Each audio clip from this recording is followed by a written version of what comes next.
All right, guys, welcome back to Lord of the Arena. We're getting ready for our next match, Hafu versus Amaz. And we're ready to see if Amaz can move on or will Hafu be the one moving on as well.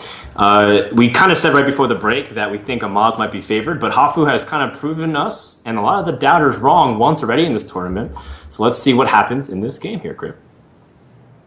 Yep. Let's see. You sound like you can't wait. Kid in the candy store. Well, I am surprised.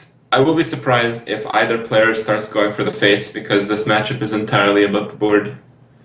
So we'll have to see. I don't know how versed Amaz is in Arena. I've seen him stream a lot actually, but I've never seen him do Arena except for like that first game when he makes a new account. He sometimes does an arena run for fun at the end of streams, I think from time to time, just to kind of like hang out with viewers if he doesn't feel like going hard and constructed. So he does play arena from time to time. Well, he coined an Amani with no follow-up. I do not like that at all. He goes for face. I do not like that at all. Yeah, it feels like Shaman has too many ways to trade and do something really good with early game spells and whatnot. I'm actually thinking Hafu's going to win already. Oh, really? That dramatically? Yeah. This is not how you play Paladin against Shaman. I really disagree with this. Well, at this point, he doesn't really have much else to do. He has a couple of 3-drops, but it's pretty clear he has to trade. But the Imp Master survives, and that gives Hafu a lot of flexibility to do cool stuff. Yeah.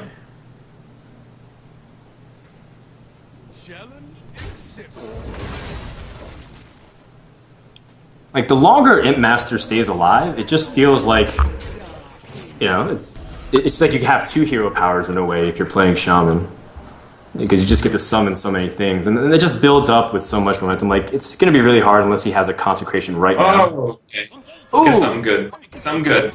Oh, there we go! Order. Never mind. Maz got this. Yeah. Even when Amaz isn't playing priest. Please kill the Imp Master. Oh my god. Even when Amaz isn't playing priest, he's still stealing people's cards. Look at that. I can't believe he didn't kill you. Yeah, he's going for face. It's funny because you just said that too. This game isn't about going for face, it's about controlling the board and taking it away. We must cleanse the Sunwell. Now with the Shattered Sun Cleric, Hafu could go for some better trades here as well. Take out the Loot Hoarders and the Amani Berserker.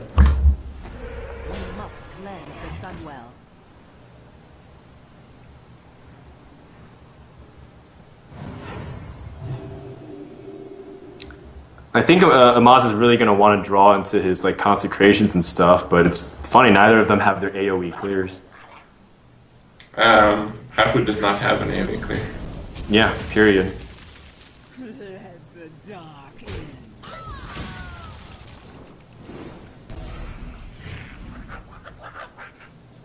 And Imp Master still getting value here.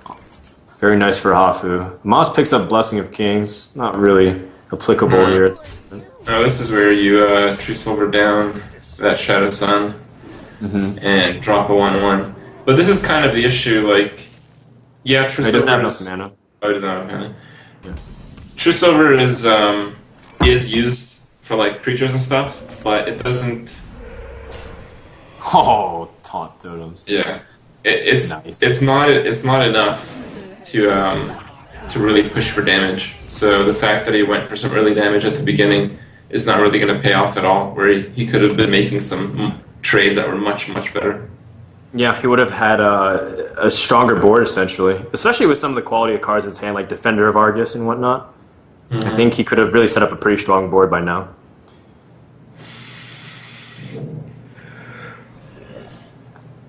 Looks like he's going to play his Ghoul and his Wolf Rider and has the option to just buff it a little bit.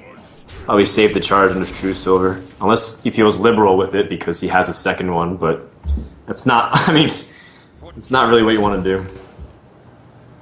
Really? Is he going to try to go for it? I guess he's consistent then with his decisions, right? Oh wow, for face. Yeah, I mean, it's This is consistent with his really decisions. optimistic, I think. Yeah. Yeah, it is consistent. I guess it makes the most sense in that respect. Knife jugglerino. Oof. 2 chances, but only needs 1. Yep. Look at Now that board. he desperately needs his consecrate. Yes. Well, he does have a quality. Can you do anything with it? Not really. Absolutely nothing. Wow. The Divine Favor is dead. So True Silver can take out a creature. It feels like Amaz is playing like against the mage. Like this is the correct strategy for his deck to play against the mage, but not against the shaman. And that healing totem is going to be so annoying for Amaz to deal with. Yeah. The tokens are just going to get taken out and always regenerated immediately. Hafu's in a pretty dominant position. And Crypt already called it almost at the beginning of the game, but it feels like Amaz can't really come back here unless he draws his consecration to reset the board. It is possible for Hafu to kind of overextend, and then Amaz top decks the consecration right now. Ooh, but he doesn't get it. He gets a Defender of Argus. Yeah, but Hafu has Earth Shock, so goodbye Drake. 5/7 taunt. Gone.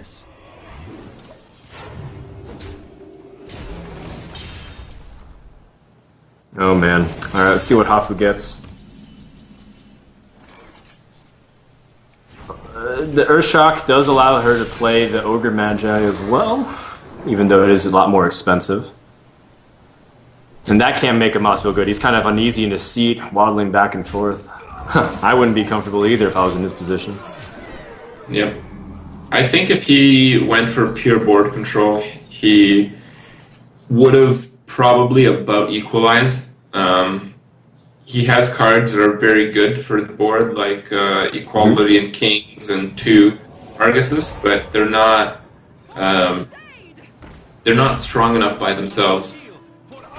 Like you need something on board to support them or cast them off, and he hasn't had that because he went for face. Mm-hmm. Oh, nice. A Flame Tongue. And that allows him to break through with ease. And that'll set up 1 damage short. Oh, no, just kidding. The 9 is right. Boom. Alright, so Hafu ends Amaz's tournament run and stays alive to go ahead and play Trump, I believe. Or with Masan before she plays Trump. Yeah. That's I'm a little bit disappointed.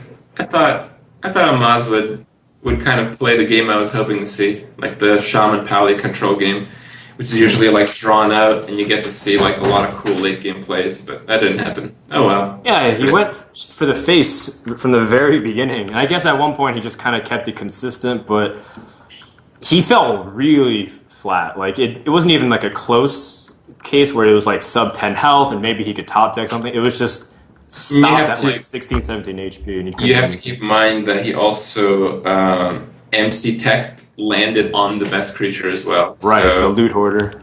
Yeah, so he got very, very lucky, and it still was very short, as you mentioned. So let's take a look at the brackets and see where Hafu lands with her victory. She goes on and plays Masan, and I made a mistake. I assumed she was going to play Trump. But now Masan and Hafu will play for a chance to advance to top 4. Masan versus Hafu, do you have any thoughts on that matchup?